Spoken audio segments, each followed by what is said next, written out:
Bueno, bienaventurado el varón que no anduvo en consejo de malos, ni estuvo en camino de pecadores, ni en silla de escarnecedores se ha sentado, sino que en la ley de Jehová está su delicia, y en su ley medita de día y de noche.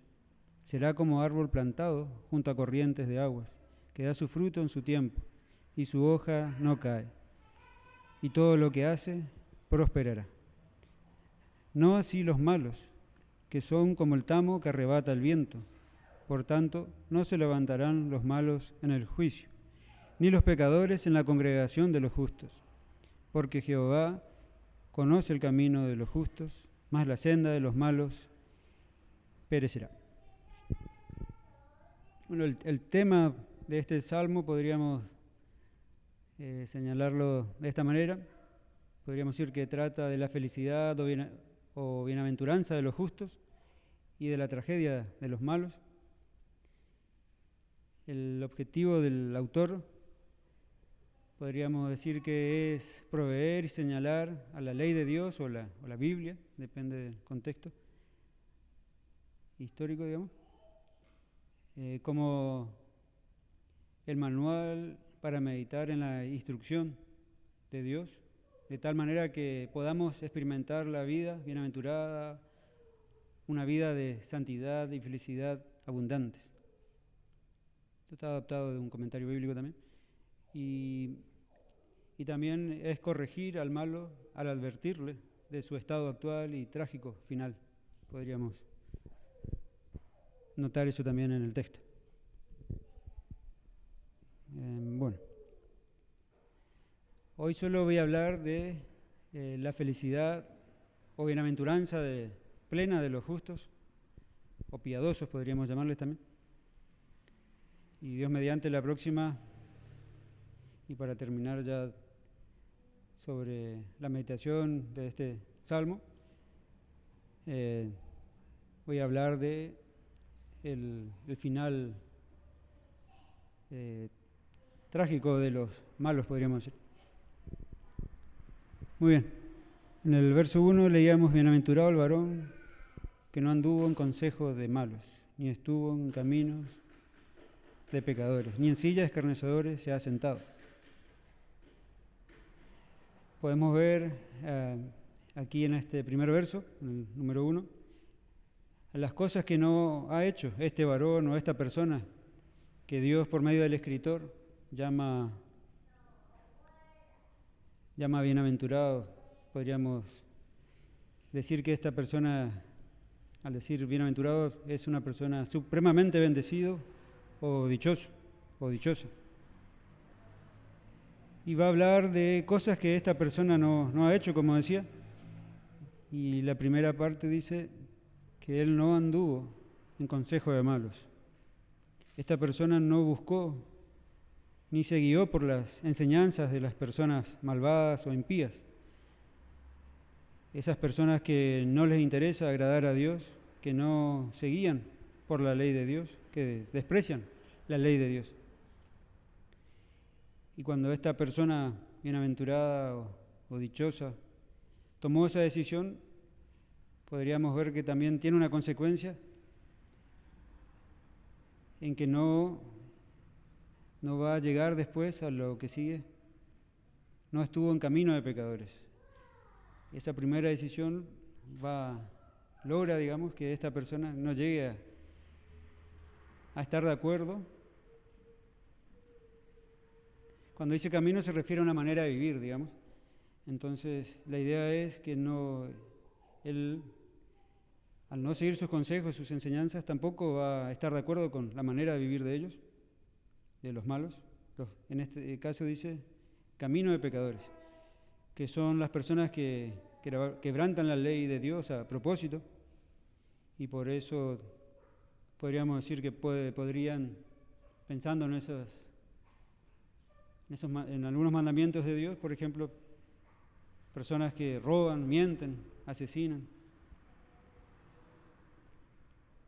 Entonces, al no escuchar los consejos de los malos, al no estar de acuerdo con ellos, esta persona es bienaventurada porque no terminaría también en un camino, en una manera de vivir como los pecadores.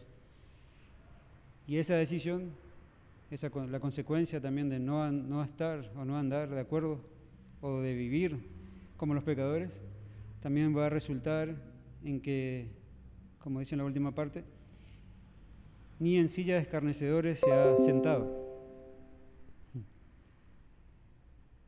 No va a llegar o no llegó a vivir, no llegó a morar con los burladores, que sería un sinónimo de escarnecedor.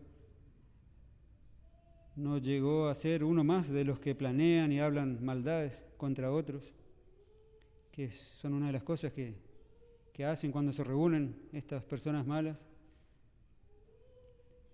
que no tienen en cuenta a Dios ni sus leyes. Podemos ver en este primer verso, digamos, que podemos entender que este bienaventurado es bienaventurado porque no siguió las enseñanzas ni la manera de vivir o hablar de los malos. Justo en este contexto del Antiguo Testamento es la persona que cree a Dios, que le cree a Dios y que le obedece. Es un creyente, digamos, una persona que ha sido justificada porque lo que ha escuchado de Dios, él lo ha creído y ha confiado en el Dios que ha dado esa palabra. En este caso, aunque aquí todavía no se mencionó en la ley,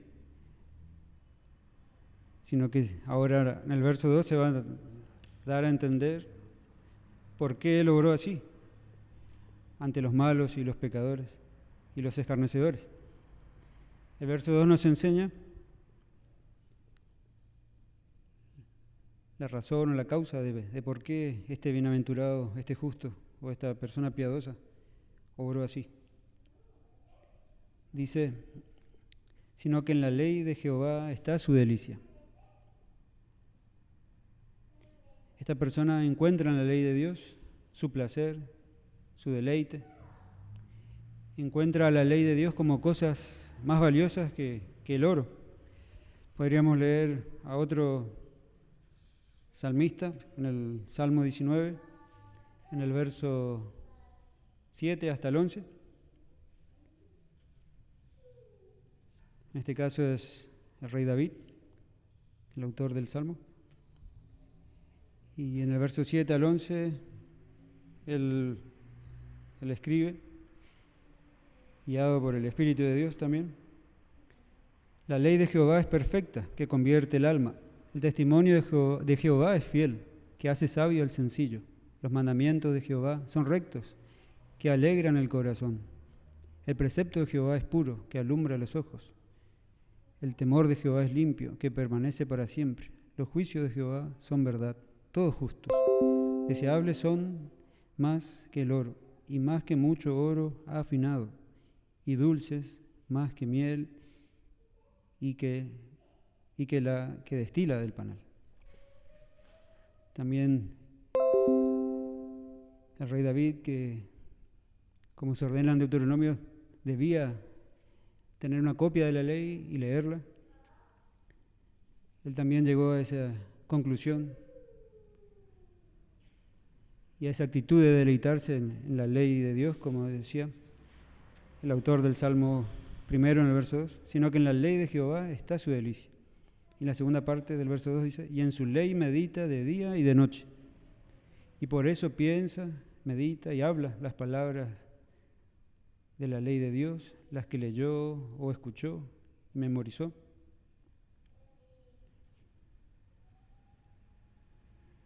En ese tiempo no había tantas copias de la Biblia como hay ahora.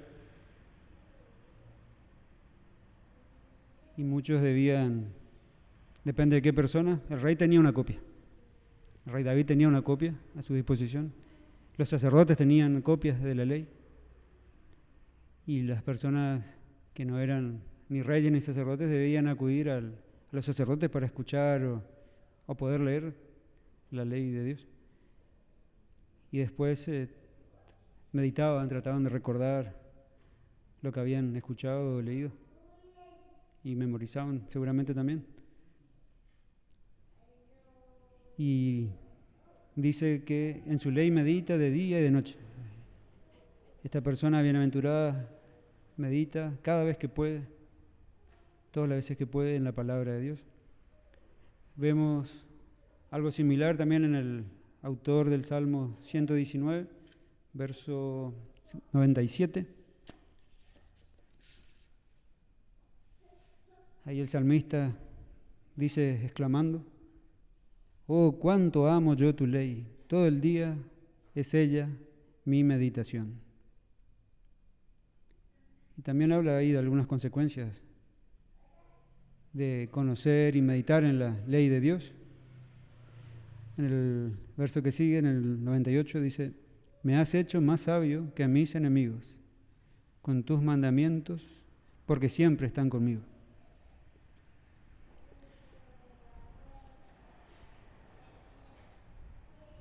Después el verso 3 del Salmo primero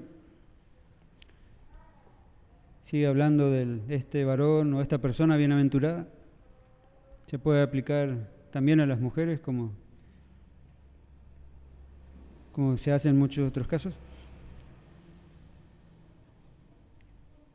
Y dice: «Será como árbol plantado junto a corrientes de aguas, que da su fruto en su tiempo y su hoja no cae, y todo lo que hace prosperará». El verso 3 nos enseña, por medio de una comparación, cómo será la vida y el futuro de esta persona que así vive. Será una persona estable, firme y sana espiritualmente, porque tiene en Dios y en su ley todo lo necesario para que así sea, al igual que un árbol plantado junto al agua recibe de la tierra el agua y el sol, todo lo necesario para vivir. Así también esta persona tendrá éxito en todo lo que haga, será prosperará, dice el verso 3, en todo lo que haga, porque al guiarse por la ley de Dios cumplirá el propósito para el cual Dios lo creó. Así como el árbol o una planta, al estar bien nutrida e iluminada, cumple el propósito para el cual Dios la creó. Y el verso 6, en la primera parte va a hablar del justo. Dice: «Porque Jehová conoce el camino de los justos». El verso 6 nos enseña que Dios observa y cuida la manera de vivir de los justos o bienaventurados. Cuando habla de conoce el camino, la palabra ahí de conocer tiene que ver con cuidar, proteger y observar el camino, la manera de vivir, como decíamos hoy, en este caso de los justos.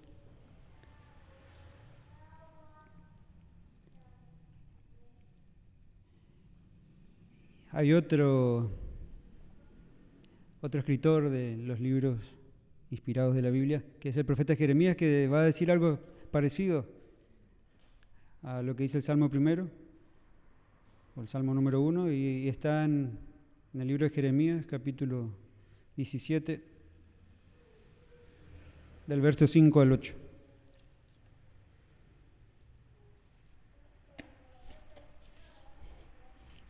Y para ver un poco cómo este pensamiento o estas palabras también, no sabemos la fecha en que se escribió el Salmo primero,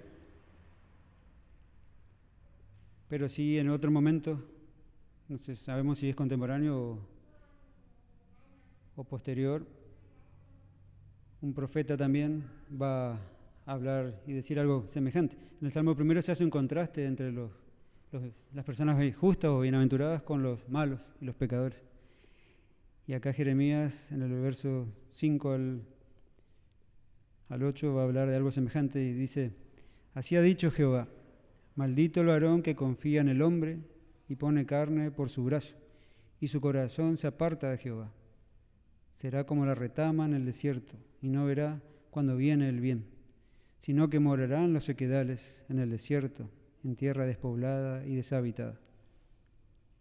El verso 7 dice: bendito el varón que confía en Jehová y cuya confianza es Jehová, porque será como árbol plantado junto a las aguas, que junto a la corriente echará sus raíces y no verá cuando viene el calor, sino que su hoja estará verde, y en el año de sequía no se fatigará, ni dejará de dar fruto.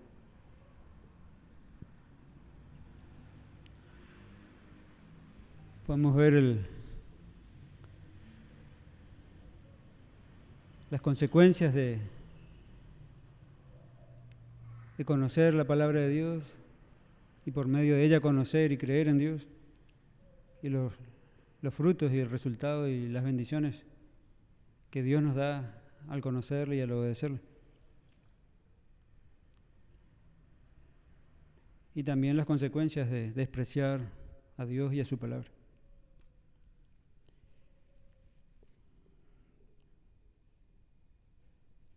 Y después en el Evangelio de Juan, en el capítulo 15, el Señor Jesús también va a dar una alegoría, también por medio de una comparación va a enseñar algo. Podríamos decir, como dicen algunos comentaristas también, que el justo o el bienaventurado por excelencia es el mismo Hijo de Dios, el Señor Jesucristo, el cual fue sin pecado y el cual cumplió la ley y el cual dio un fruto por medio de su obediencia que hasta hoy sigue dando resultados y gloria al Padre y bendiciones para la humanidad, así como un árbol da beneficios a los que se aprovechan de sus frutos. Y en Juan capítulo 15, el Señor se va a comparar con la vid. No es un árbol, sino una planta, pero es semejante en cuanto a que también necesita del agua, de la tierra, del sol. Solo que aquí Él va a decir que Él es el que da vida a los que creen en Él. Jesucristo dice, Juan capítulo 15, verso 1.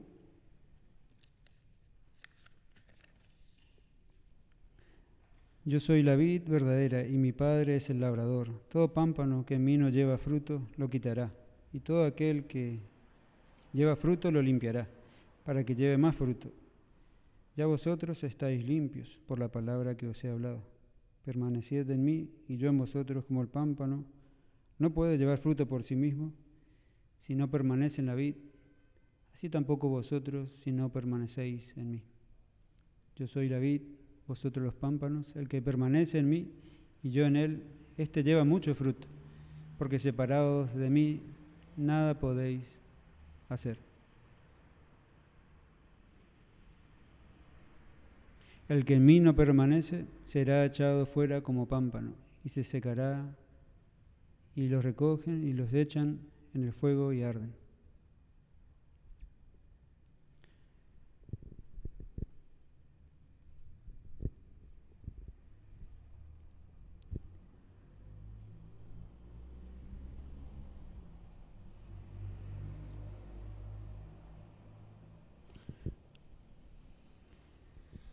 Bueno, para concluir,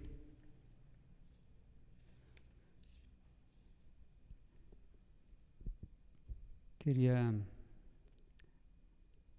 animarnos nosotros que tenemos la ley de Dios, tenemos la Biblia completa, la revelación de Dios completa, a leerla, a meditarla más. Casi todos fallamos en el tiempo y la dedicación de leer y estudiar la palabra de nuestro Dios como deberíamos, atesorarla y amarla. Debería ser nuestro mayor deleite, como decía el salmista también. Y debemos orar a Dios para que así sea, para que Él produzca eso en nosotros y nos ayude a tomar las decisiones también correctas para alejarnos de los consejos de los malos, del camino de los malos, para alejarnos del pecado, de todo aquello que nos aleja o nos impide tener una mayor comunión con Dios y con su palabra.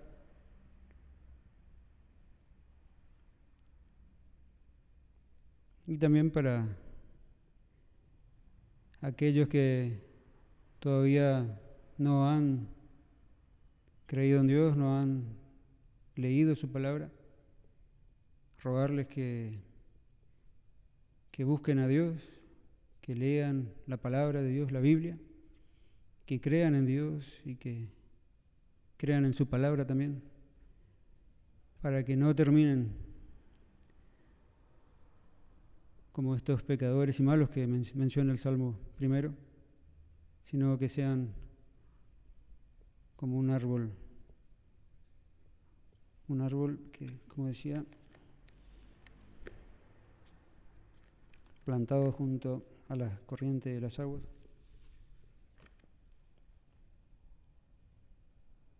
que da su fruto en su tiempo, su hoja no cae y que todo lo que hace prosperará.